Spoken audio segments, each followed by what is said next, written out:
મગજને પૂછો, કમેન્ટ કરજો.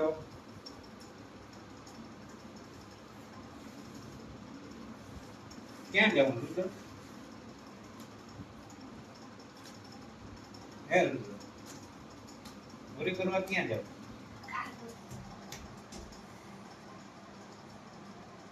નાટક રમવો.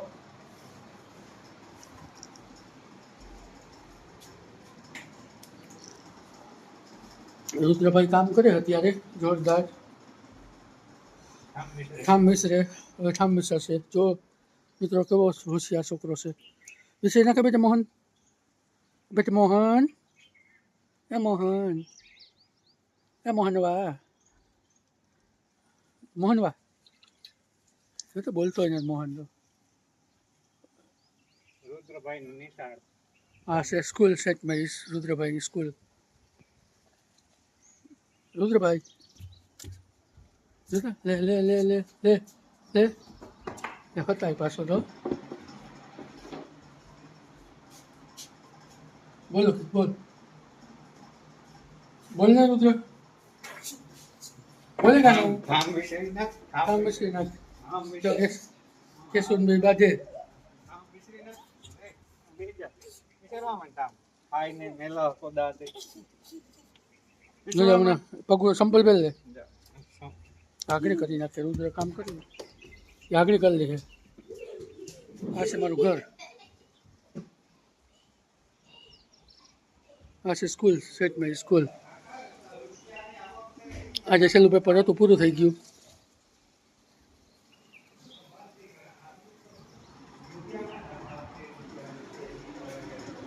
ખોટું ખોટું કરી નાખ્યું રુદ્રએ.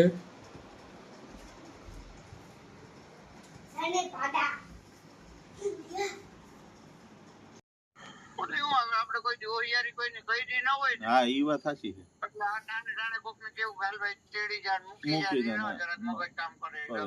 સાચી વાત છે. હું કે બીજું શાંતિ ને હાવ. ભલે ભલે તો કઈ કામકાજ હોય તો કેજો બરોબર. ભલે તો રાખો. મારા ભાઈ બંધા કે ક્યાં ના ક્યાંનો હતો લખનભાઈ? રાજકોટ રાજકોટ. કેવા છે કેસવાલા મેં એમ? શું કે પોરબંદરમાં ગરમી કેવી પડે? હજી તો વાંધો નથી પણ હવે વધશે ધીરે ધીરે. એવું એકચ્યુઅલી એસી ની જરૂર પડશે હવે. મેં અચાનક તો બેઠા વિજય ફાર્મ હાઉસમાં એટલે વાંધો નથી. કેશવલાલ બેઠા. કેટલી તારીખ છે? આપણે કે ઓલ ભાઈ કે તો કે પોરબંદર વાળાને ફાર્મ હાઉસ જ ગમે કે હવે બંધ કરી ને લોકો બહુ થયું ભાઈ. 2-3 મિનિટ ને ઉતરી જવા દે ને ભાઈ. એવું હે? હાલો તો કહી દે હવે. ચાલો મિત્રો આવજો. Ram Ram bye bye. Like share નો આવડે લખુભાઈ લાઈક શેર કરજો. લખુભાઈ મજા ન ખબર અંતર પૂછજો બધા મિત્રો લખુભાઈ ના. 2 દી લગન. હા બાટલો ચડાવ્યો હતો. હા બાટલો ચડાવ્યો હતો. લખનભાઈ લઈ ગયા હતા આજે હોસ્પિટલે. હજી સારું થયું નથી. હા લખુભાઈ ને જરાક બધા મિત્રો પ્રાર્થના કરજો લખુભાઈ ને. ભાઈ લખુભાઈ વહેલું વહેલું સારું થઈ જાય. હાલતા ચાલતા થઈ જાય. હાલો તો આગળના વિડીયોમાં બન્યા રહેજો બરાબર ને. લખનભાઈ થેન્ક યુ. તો આવ્યો હોસ્પિટલે, લઈ ગયો દવાખાને, બાટલો ચડાવ્યો. બગડી જાય પાછો ક્યાં આગળ બહુ તમે ઓવર બહુ થઈ જાવ લખુભાઈ. એવું હે? તમને સારું થાય એટલે ટેકડે ચડે, ટેકડે મારવા પડે. એ વાત તારી સાચી.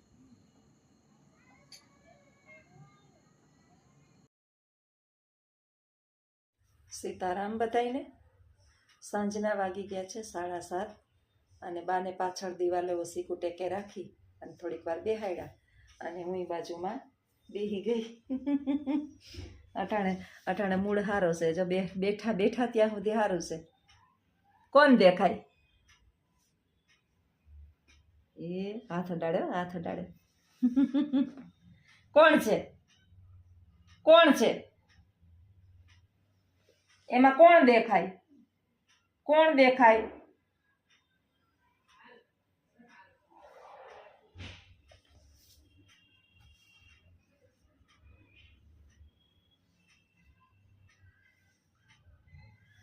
નિરખીન જોવે છો. હવે હું પૂછું ને કોણ છે, સાંભળતા તો નથી તો ઈશારામાં સમજી ગયા. કોણ છે બા? કોણ છે? એની પાસે જેટલી વધારે બેહીએ ને આપણે એટલું એને વધારે સારું લાગે છે. પણ આખો દિવસ હવે 24 કલાક આપણે કેમ બેહવું? થોડુંક તો રસોઈ કરવી, કચરા પોતા કરવા, થોડું ઘણું કામ કરવું, એ તો કરવું જ પડે ને. મોઢું અવિરત ચાલુ ને ચાલુ બાનું. જો ચકલી, ચકલી બાઈ, ચકલી બાઈ.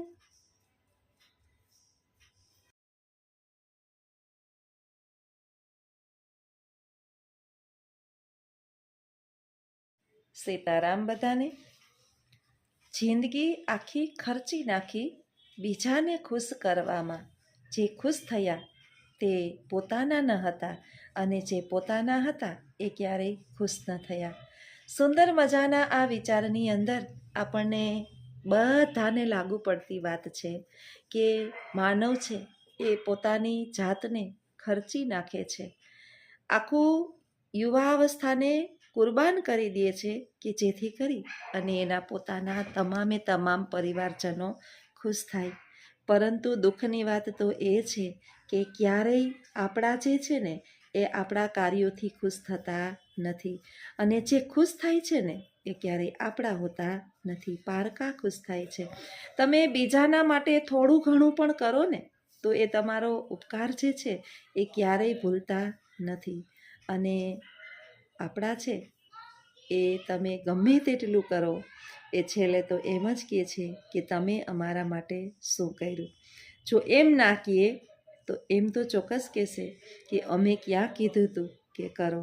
તો આવી જ દરેક મનુષ્યની વ્યથા છે, દરેક માતા પિતાની વ્યથા છે કે પોતાના જીવનને બરબાદ કરી નાખે.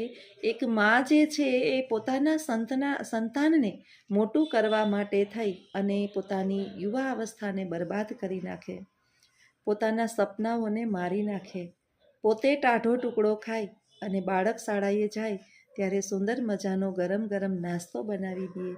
પિતા જે છે એ ચંપલની પટ્ટી તૂટી ગઈ હોય તો એને 2 ટાંકા મરાવી લેશે અને બાળક સ્કૂલે જશે એટલે એને સુંદર મજાના બૂટ અપાવશે. કારણ કે સમાજની અંદર પોતાનું સંતાન ક્યારેય ઓછું ના અનુભવે, બીજાથી નીચું ન અનુભવે. પરંતુ જ્યારે આ જ સંતાનો મોટા થાય છે ત્યારે એ માતા પિતાને સમજી શકતા નથી. સંતાનોની વાત તો આપણે લગભગ દરેક વિડીયોની અંદર કરતા હોઈએ છીએ, પરંતુ જે લાગણીશીલ માણસ છે, જે દિલના બહુ સાફ છે અને બીજાના માટે એના મનની અંદર સારી ભાવના છે, એ માણસ જે છે ને એ જગતની અંદર સૌથી વધારે દુઃખી હોય છે. કારણ કે લાગણી જે છે ને એ સૌથી પહેલાં મનુષ્યને દુઃખ આપે છે. કારણ કે લાગણીથી જોડાયેલું માણસ જે છે એ સામેવાળાના થોડાક પણ પ્રકારના ખરાબ વર્તનથી ખરેખર ખૂબ દુઃખી થતું હોય છે. એટલે મિત્રો, જીવનની અંદર આપણી સાથે કોઈ પણ વ્યક્તિ લાગણીના ભાવ વરસાવતું હોય તો એની લાગણી તૂટે નહીં, એના આત્માને દુઃખ ન થાય એની પણ આપણે કાળજી લેવી જોઈએ. પરંતુ આ દુનિયાની અંદર અત્યારે હળાહળ કળિયુગ ચાલે છે. પારકા છે એ પોતાના લાગે છે અને પોતાના છે એ માણસને પારકા લાગે છે. પોતાના ગમતા નથી અને પારકાઓને પોતાની સાથે લઈ અને ફરે છે, વાટકા વ્યવહાર કરે છે, ટિફિનો મોકલે છે, સાથે પ્રસંગોની અંદર સામેલ કરે છે. અને આવું જ્યારે બને છે, અનાજની અંદર સડો પડે ને ત્યારે કીડાઓ જે છે ને એ પારકા જ હોય છે, ઘરના હોતા નથી.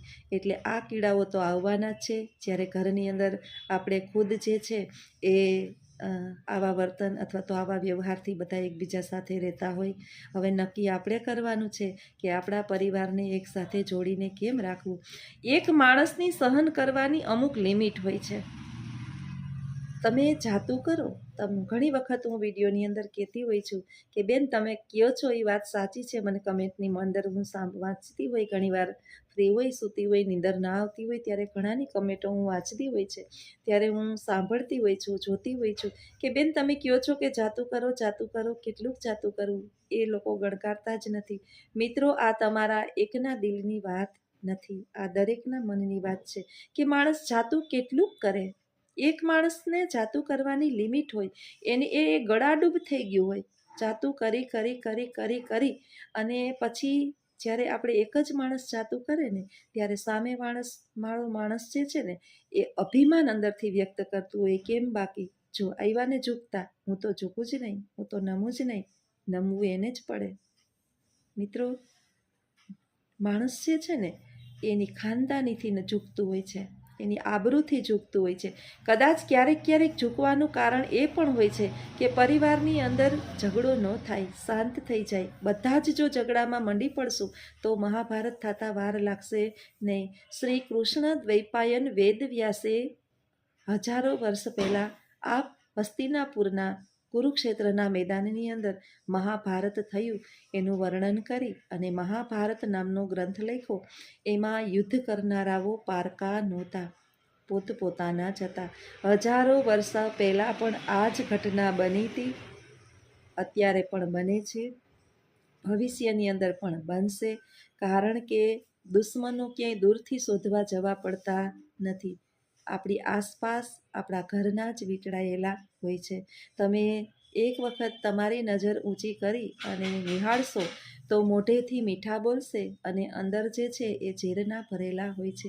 માણસની આંખમાંથી ઝેર ટપકતું હોય છે. કોઈની ખુશી જોઈ અને માણસ ખુશ થતું નથી. ખબર નહીં માણસના મનની અંદર શું ચાલતું હોય.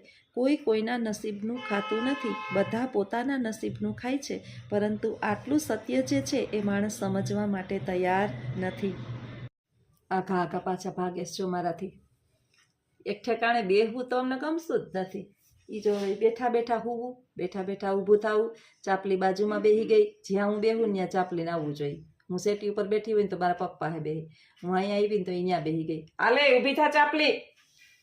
અમારી મારી બાની બાનો છે ને બોડી કાર્ડ છે, અમારી ચાપલી છે, આખો દી બા ચાપલી બાનું ધ્યાન રાખે. કોઈને ઉમરામાં ઘરવા ન દે, કોઈ માણસે ઘરી ન હોય કે બા એકલા હોય તો તોડી લે ચાપલી. એ કૂતરું ઘરની અંદર એટલા માટે જોઈ કે તમે ઘરની અંદર એકલા હોય અથવા તો તમે કામની અંદર વ્યસ્ત હોય, નીંદરમાં હોય, તો કોઈ માણસ જે છે એની હિંમત ન થાય જલ્દીથી ઘરની અંદર ગરવાની. કારણ કે માણસને એક વખત તો ડર લાગે જ કે કડતું નહીં હોય ને અમારી આ ચાપલી છે ને એ ઓળખીતા હોય ને એને વાંધો ન આવે, કારણ કે એને ઊંઘી લીધું હોય, નાક છે ને કૂતરાઓનું બહુ જબરું હોય. પણ અજાણ્યું માણસ આવે એટલે પૂરું, એવી ભહે એ કાન પડ્યો ન સંભળાવા દે ને એવી રાયડું નાખે. અને સીધી જો હું ઉપરથી હેઠે ન ઉતરું તો ધોડીને ઉપર આવે. કંઈક બાનું જો હુતા છે ઘડીક તે તો હુવે. આમ બેહો ને થાકીને જ જતા, તમે થાકતા નથી, થાકતા નથી. બેહાય સાનું મુનું બેહાય, થાકી જાય, હૈલા હૈલ, થાકતા નથી. બેહાય હેઠું સાનું મુનું બેહાય. જો હકશે, પગને હક નહીં, હાથને હક નહીં, ચાર પગે ઘૂર્યું જ લેવી. હા બેહાય, હેઠું બેહાય.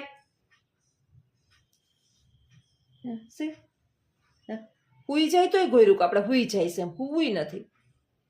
એમ ના મામા મગજની અંદર હું એક દી તો માંડ આમ કાલ એવા શાંત બેઠા હતા ને મને મજા આવતી હતી કે એની વાત જવા દ્યો.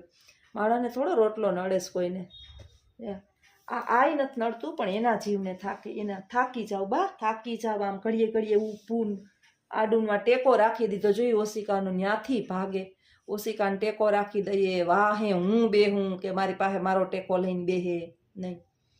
ધડિયું ચાર પગે, ખબર નહીં હું એને કાઢવું હોય કે મગજની અંદર હું હાલતું હોય, રામને ખબર.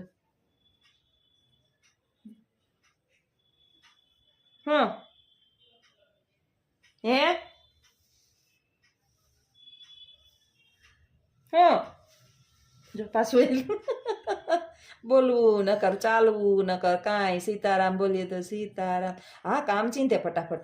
હંજવારી પાણીને ટાંકો એટલે મને લાગે એના મગજની અંદર છે ને પાણી નામનું ભૂસું ભરાયેલું છે કે મારાથી કામ થતું નથી ના કરતી છે કે નહીં, કારણ કે મારી અંદર તો બુદ્ધિ નથી. બેહાય નીચે બેહાય. સીતારામ સીતારામ સીતારામ સીતારામ એમ કરાય બા. હા સીતારામ મનમાં બોલાય. સીતારામ સીતારામ સીતારામ સીતારામ સીતારામ. હા મનમાં બોલાય. જો બગા હું આવે પણ નીંદર નથી કરવી. સવારની 4 વાગ્યાની વાત છે, અટાણે વાગ્યા 7:45. ખાઈ લીધું મસ્ત. બપોરે હમણાં હું છે ને મેં તમને કીધું ને એમ દૂધપાક તો હું પછી કાંઈ વિડીયો ન બનાવું. એકાત્રા મારા ઘરની અંદર દૂધપાક દહીં વડા ને એવું પછી બાને છે ને અમુક વસ્તુ ન ખાવા દેવાય. દહીં વડાની અંદર આપણે જે ફરાળી છે બાને પેટમાં પચે નહીં ને આપણે જે વસ્તુ બનાવી ને બાને દેવી પડે. આ છે ને દૂધ ને સાકર ને બધું જાય ને સાકર નાખીને દૂધપાક બનાવું. સાકર પ્રસાદની આમે પડી હોય કોઈ ખાઈ નહીં એટલે પછી એની અંદર નાખી દઉં તો એ બાને ચોખ્ખું દૂધ ને જાય ને આ બધા આ શક્તિ છે ને એની છે. આખો દી વિચાર કરો કે સવારથી લઈ અને સાંજ સુધી અને 2 દી લગી કંઈક 2 રાયતું એમ નમ એ 4 પગે આમાં બળ કરે જ રાખે. ખાધા વિના તો બળ ન આવે. એક બહુ આપણે કોઈની વાત ન કરાય પણ મને બહુ કમેન્ટ કરીને સમજાવતા હોય ને એના માટે હું કહું છું. મારી નજરે મેં સાંભળેલું, હું તો કોઈની વાત ન જ કરું, મને આ ગમે નહીં ગોસિપ કરવી, પણ મેં સાંભળેલું ને નજરે જોયેલું કે બહુ નાની ઉંમર હો, બહુ મોટી ઉંમરે નહીં, પગ જે છે પગ એના થાકી ગયા હતા એટલે ઊભા ન થઈ શકતા અને બાની જેમ નેપી ન પહેરતા એટલે કે અમે ખાવાનું બંધ કરી દીધું. ખાવા માગે ને તો અમે ખાવા દઈએ નહીં. મેં કીધું એક ટાઈમે નહીં તો કે ના રે ના પછી સંડાસ પણ સાફ કરે કે. વિચારો કે માણસ સ્વાર્થનો જ હગો છે ને, કેટલો સ્વાર્થનો હગો છે. હવે આપણે વિચારો કે આપણે કંઈક રતરિયા હોય ને તો આપણે કેવી પેટની અંદર બળતરા થતી હોય કે જલ્દી ખાઈ લઈએ. ભૂખ લાગે કે ના લાગે સાચું બોલો. ત્યારે મને વિચાર આવતો હતો કે આ માણસ પથારીમાં પડ્યું એ ખાવા માગે જ પણ હાહુ ને વહુ 2 હો છતાંય ભૂખું મારી નાખ્યું, મરી ગયું. હમણાં ભૂખ માણસને કેટલાક દિવસ જે છે એ હાજુ રાખે, જીવતું રાખે. અંતે એ માણસ મરી ગયું. હવે આની પાછળ શ્રાદ્ધ નાખશે. ટોયલેટ બાથરૂમ સાફ કરવા પડે એટલે ખાવા નહીં દેવાનું. એને પેટમાં વાઈઢ ન ઉપડે. અમારા બાને છે ને ખાવ કરતા હોય પણ વધારે ન દઉં, માપમાં. અને એ માપમાં કેટલું કે એને ઝાડા ન થઈ જાય. ઝાડા થાય ને તો એ દવાખાને જાય ને તો એના ધબકારા. દવાખાનાથી બહુ ડર લાગે બાને, બહુ જ ડર લાગે. અમારા ઘરના બધાને ખબર છે એનું બીપી વધી જાય. ડરને કારણે બીપી વધે. આમ બાને બીપી નથી પણ જમવા તો દેવું પડે. જીવતા જીવને જમવા ન દઈએ અને પછી મર્યા પછી ખા ખીચડી, દાંત ન હોય અને એને જે ભાવતું ભોજન ન આપીએ અને પછી હરાધ નાખીએ એનો કોઈ અર્થ નથી.